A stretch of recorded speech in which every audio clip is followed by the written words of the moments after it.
Hey guys, you're in a nutshell with me, Ina. May this episode be a reminder para sa mga kababayan natin, mga naka-visitor status siguro, out of status, na nakahanap kayo ng taong nangako sa inyo na, "Uy, sige, maipapasok kita sa ganitong trabaho para sa isang kilala, malaking kumpanya dito sa Canada. At promise, kami na rin ang mag-aasikaso ng inyong papel para makakuha kayo ng legal status, perhaps a work permit." Too good to be true, yung mga ganyang guys, okay? At in this episode, pag-uusapan natin, meron pong isang may-ari ng staffing agency na ganyan ang kanyang operasyon at ngayon siya ay na-convict. Nahuli.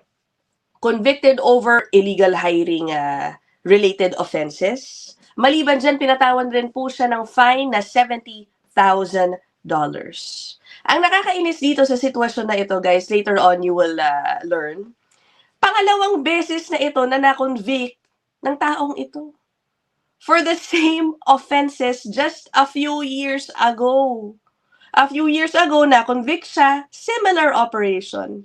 At that time lang, iba yung pangalan ng kanyang ahensya. So, sinerve niya yung sentence niya at that time, binayaran niya siguro yung fines, and then naglakas loob siya ulitin ito. Ngayon, huli na naman, na-convict na naman.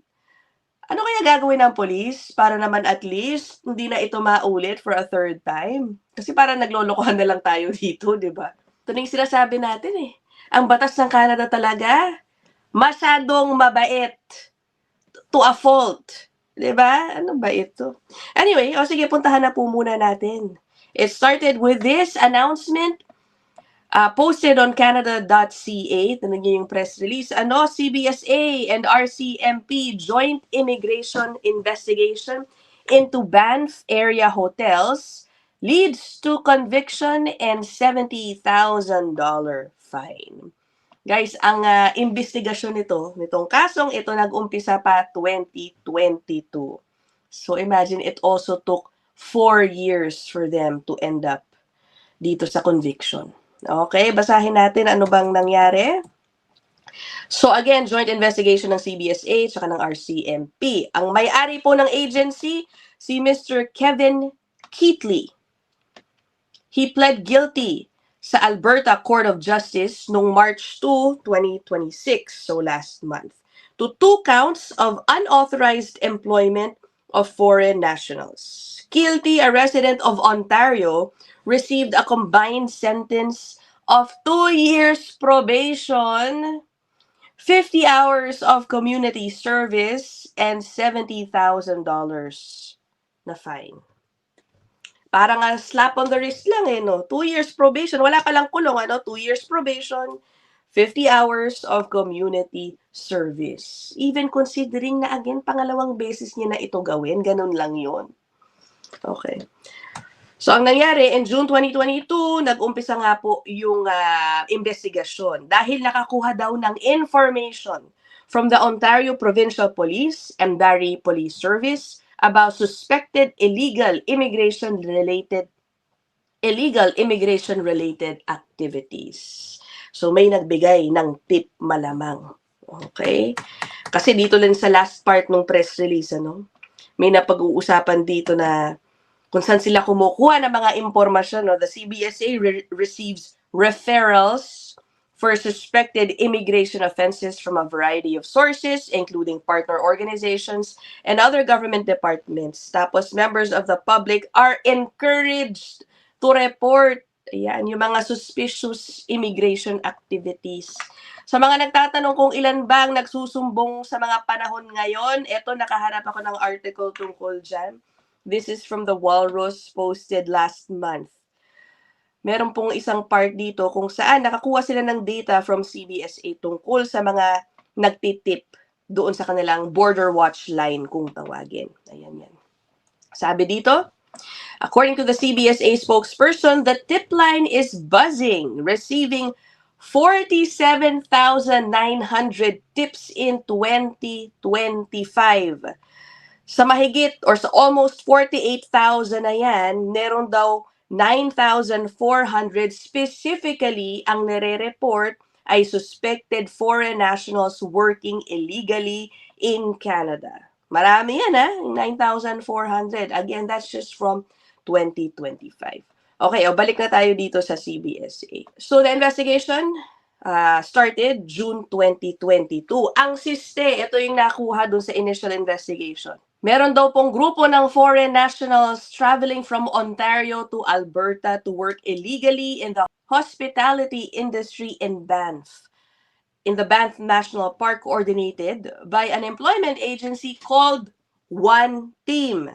I tried searching for a website of this One Team. Parang ibang One Team ang nakita ko based in the US. Siguro tinake down na nila itong One Team, no? Na tinutukoy dito.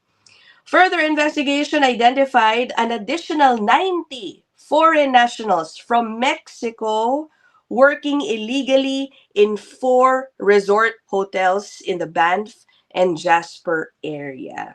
Okay. Una, syempre, tinignan ko, guys. Ang una kong inalam, naku po, meron kaya mga Pilipinong illegal workers na nakuha dito. So far, wala po ako nakitang ganong informasyon. Only for Mexico ang tinutukoy dito. So, ang nangyari, on May 30, 2024, the sole owner of One Team, si Mr. Kilty, was charged with 2 counts of employment-related offenses under IRPA. Yung IRPA po, yung Immigration and Refugee Protection Act. Dito mismo nakasulat this is Kilty's second conviction for offenses under IRPA. Noong November 2023 daw, nag-plead guilty siya to 4 counts of employment-related offenses in Ontario. After din itong imbestigahan ng CBSA. At that time, he was sentenced to 18 months house arrest with various conditions. Okay. So, nung unang sentensya, naka-house arrest pa. Ngayon, probation na lang eh. Ano nangyari Kahit inulit yung offense, ganun ba talaga lang yun? Ano ba ito? Ito po yung nahanap pong report from 2023 nung na-convict siya nung unang beses. May picture pa dito sa report ng Toronto Star. Kita nyo yan? Okay. This is, according to the caption, a photograph of the conditions where police allege they found workers living. Tingnan nyo naman yung working condition. Okay. The workers had arrived on tourist visas and were paid peanuts to work as cleaners at hotels and resorts in Simcoe County. Okay. So at that time, hindi sa bandang Alberta yung pinapadala niya ng mga workers dito lang sa bandang Ontario. At that time, si Mr. Kevin Kilty, ang pangalan ng kanyang agency ay RTL Services, a temp agency that allegedly housed and supplied the workers, faced a slew of criminal human trafficking charges. So did his wife daw, si Patricia Zuniga Rojas. Pero parang yung kaso dun sa asawa ay sinantabi yata Ganun yung nangyari. Basta nag-focus lang din talaga yung conviction doon kay Mr. Kevin Kilty. So imagine guys, what do you think about this? Yes, it's good news na na-convict siya ulit, buti nahuli ulit. Pero bakit kailangan pang umabot sa pangalawa? I won't be surprised kung umabot, mag-attempt siya ng pangatlo. Ano ang mechanisms in place to sanction this person more seriously para hindi niya ulit ito gawin? Balikan natin yung kasalukuyang kaso, Ano bang ginawa niya dito? It's very similar dun sa nangyari noong 2023, Ayan, this is a report from CBC News from 2022. Okay? Ito yung kung kailan nag-umpisa yung investigasyon na nag-lead dito sa current conviction, sa latest conviction. Ayan, Contract workers who thought they were in Canada legally ordered to leave. Ang kwento po ng mga affected workers dito, ayun na nga, tulad ng sinabi ko sa intro, they were promised na aasikasuhin ang kanilang papel. All the time that they were working in the hotels in Banff, Jasper, yung mga ganyan, akala nila legal ang kanilang estado. Diba? I am sure nakatulong din kasi that they were working in these big hotels, right? Tourist spots. Siguro isa yun sa nag-convince sa kanila na hindi sila lolokohin ng recruiter na ito kasi bakit nga naman mag-hire din ng ganitong uri ng recruiter kung mga ganyang kalalaking kumpanya, diba? May sagot actually in this report yung grupo ng mga hotel na involved. Ang sabi nung tagapagsalita ng isa sa mga hotel, at that time, again, 2022 to, it was determined that a total of 31 individuals unknowingly, hindi nila alam, had improper employment documentation, including work permits and appropriate visa. The contract workers were employed and paid by a third-party staffing provider, One Team. Hotels use third-party staffing agencies to assist with challenges related to labor shortages. So, hinire talaga nila itong One Team. At ang sabi ng hotel, they did their due diligence daw tungkol dito sa One Team na ito. Sabi nung statement nila, the contracted company told Fairmont it would be responsible for guaranteeing all documentation that the workers were hired properly with the ability to legally work in Canada. Naloko din sila in short nung One Team. Ang problema, bakit walang follow-up, ano? Parang yun na yun. Yun na yun. Basta sinabi, naasikasuhin yung papel, that was it. They didn't bother checking if indeed work permits were issued for their workers, right? And of course, ang sabi ng grupo ng mga hotel, after they found out what was happening, they rescinded their contract with One Team. Nakasulat po dito yung mga hotel kung saan nagtatrabaho yung mga affected workers, or rather kung sino yung mga hotel na inimbestigahan, okay? Workers at the Fairmont Hotels and Resorts, which operates the Chateau Lake Louise, Banff Springs, and Jasper Park Lodge, are also being investigated, and the company says it is cooperating with the investigation. Again, this report, 2022 pa yan. Okay? After 4 years, ito ang naging resulta ng kanilang investigation. 2 counts nga lang of unauthorized employment of foreign nationals. Ang hula ko lang dito guys, siguro meron lang talagang documentation na pinrovide ang 2 affected workers dito. Kaya 2 counts lang of unauthorized employment of foreign nationals ang lumabas.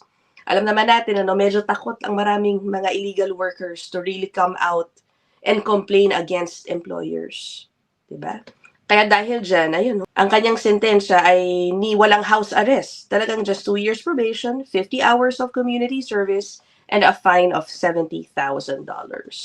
What's unclear to me ay kung ano po ang estado ngayon nung mga affected workers. Wala po namang information dito sa press release ng CBSA at RCMP if they are moving towards the removal of these illegal workers. I won't be surprised if some of these illegal workers are trying to fight it out.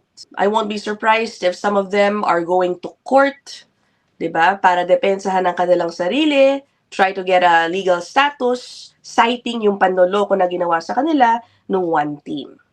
Okay?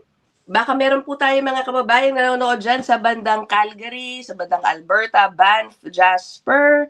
I'm sure it's big news over there. Ano ang feedback ba dyan? Baka may kakilala kayo, O kilala ba talaga yung mga hotel na yan sa pag-hire ng mga illegal workers? Share with us any input you might have down there in the comment section. I will end this episode here. See you guys in the next one. Bye!